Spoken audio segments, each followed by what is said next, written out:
अध्याय उसका 6 से 10 तक, प्रेरितों के काम 19 अध्याय उसका 6 से 10 तक पढ़ेंगे, ध्यान से सुनना। हालेलुया। क्या ये काम कोई बड़ा है? अगर किसी को बोलना यार प्रभु यीशु मसीह ने मेरे जीवन में ये काम, बताइए। अगर कोई आपके साथ चल रहा है, आप उसको टेस्टिमनी दे रहे हो, एक बड़ी बात बोलो, आप क्यों टेस्टिमनी शेयर नहीं कर पाते हो? आपको पता है? आप क्यों गवाही नहीं दे पाते? आपको पता है? आप क्यों स्पष्ट क्लियर प्रभु यीशु के विषय में बता नहीं पाते हो? आपको पता है?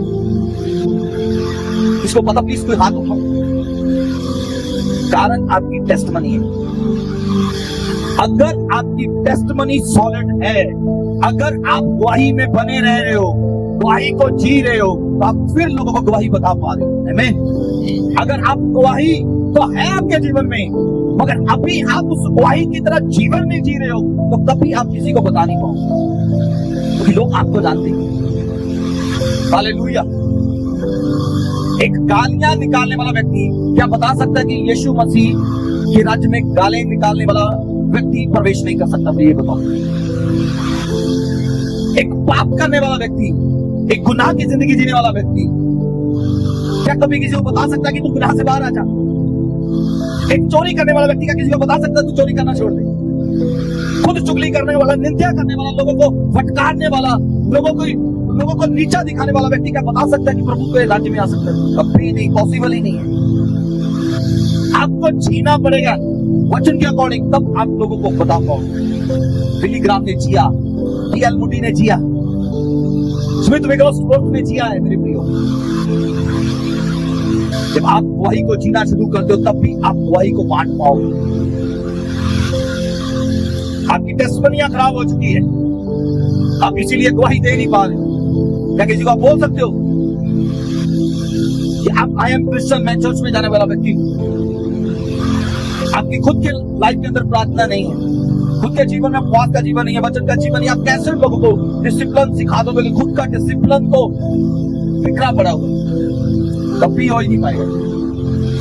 मन किया चलते, मन किया बाइबल उठा ली, मन किया आराधना कर ली, मन किया प्रार्थना कर ली, कैसे लोगों को टेस्टिमनी बताऊंगा? मुझे ये बताओ, पॉसिबल ही नहीं है। देखो परमेश्वर के वचन के अंदर क्या लिखा, प्रेरितों के काम 19 अध्याय उसकी 6 के अंदर ऐसा लिखा, जब पौलुस ने उन पर हाथ रखे तो पवित्र आत्मा उन पर उतरा और भिन्न भिन्न भाषाएं बोलने और भविष्यवाणी करने लगे।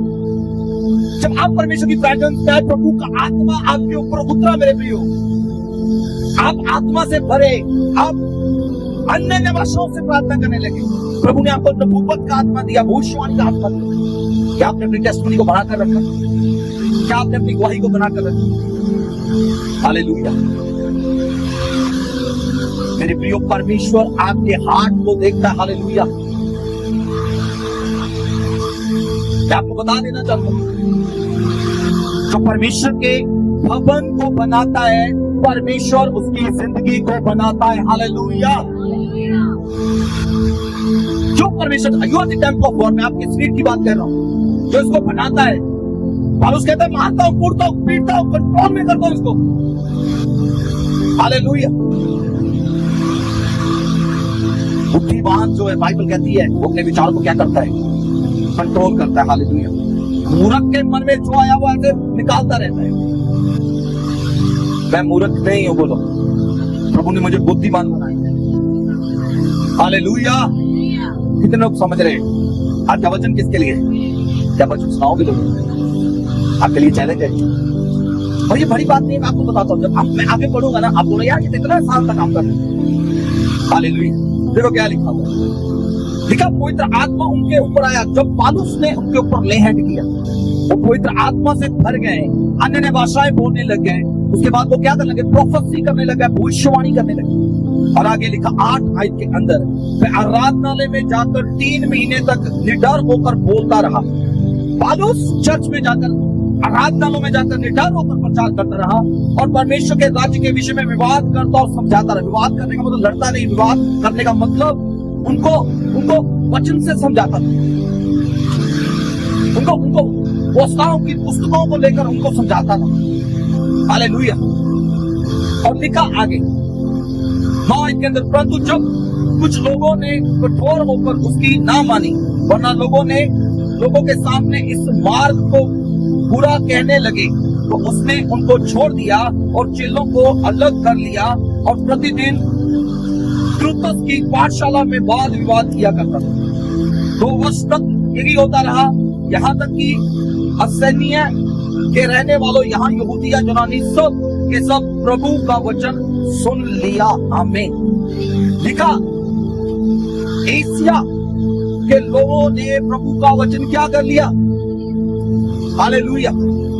बाइबल कहती है वो 3 महीने तक लोगों को परमेश्वर के वचन को सिखाता रहा, लोगों को प्रभु का वचन बताता रहा, पर किसी ने भी परमेश्वर के वचन के ऊपर विश्वास नहीं किया। बोलो, परमेश्वर के वचन के ऊपर किसी ने विश्वास, किसी ने बिलीव नहीं किया। 3 महीने तक वो काम करता रहा। आप कितने दिन काम करते? दसो, बोलो ना, क्या हफ्ते ਦੇ ਵਿੱਚ ਇੱਕ ਦਿਨ ਵੀ ਤੁਸੀਂ ਇਦਾਂ ਆਪਣਾ ਲਾਈਫ ਚ ਕੱਢਿਆ ਕਿ ਜਿਹਦੇ ਵਿੱਚ ਤੁਸੀਂ ਕਹੇ ਨਾ ਜਾ ਕੇ ਸਬਜ਼ੀ ਵਾਲੇ ਨਾਲ ਭੈਣੋ ਦੱਸ ਦਿੱਤਾ ਕਿ ਪ੍ਰਭੂ ਯਿਸੂ ਕੌਣ? सूट लेने गया है किसी को दस? हालेलुया। हजारों लोग रोज आपके आस पास से गुजरते, कभी किसी को रोककर बताया यीशु मसीह जिंदा परमेश्वर। अपना सिर उठाओ थोड़ा सा, मुझे आपका चेहरा नजर आए। है तो ये बड़ी चैलेंजर बात मैं आपको बोल रहा हूं। 3 महीने तक पौलुस को प्रचार करता रहा और लोगों ने पौलुस के प्रचार के ऊपर टिप्पणी करनी शुरू कर दी, आलोचनाएं करना शुरू कर दिया और प्रचार को बुरा बोला कि ये शिक्षा सही नहीं है। फिर कभी सुनेंगे ऐसा बोलकर निकलते गए लोग। अगर पौलुस ने जब देखा 3 महीने काम करने के बाद, अपना 110% जोर लगाने के बाद, अपना ज्ञान बांटने के बाद, वचन को सिखाने के बाद भी लोगों के अंदर बदलाव नहीं आया, तो पौलुस ने अपने शागिर्दों को 12 लोगों को, कितने लोगों को? 12 लोगों को पौलुस ने अलग किया और बाइबल कहती 2 साल तक उनको सिखाता रहा। Hallelujah, hallelujah. 2 वर्ष तक वह उनको क्या करता रहा? टीचिंग देता रहा। कितने लोगों को? कितने लोगों को? 12 लोगों को 2 साल तक वो टीचिंग दिया। और बाइबल कहती, पवित्र शास्त्र के अंदर लिखा, पूरी एशिया को उन्होंने हला कर रख दिया। हालेलुया। पूरा इंडिया एशिया के बीच में आता है मेरे प्रियो। यरूशलेम भी एशिया के बीच में आता है। ये छोटी बात नहीं है। अगर आप परमेश्वर के वचन को रोज सुन रहे हो, काम 0 कर रहे हो, क्या रिजल्ट आएगा आपके जीवन? कभी अजाली भेड़ों को जन्म नहीं देता, भेड़ों को जन्म देती है कलीसिया।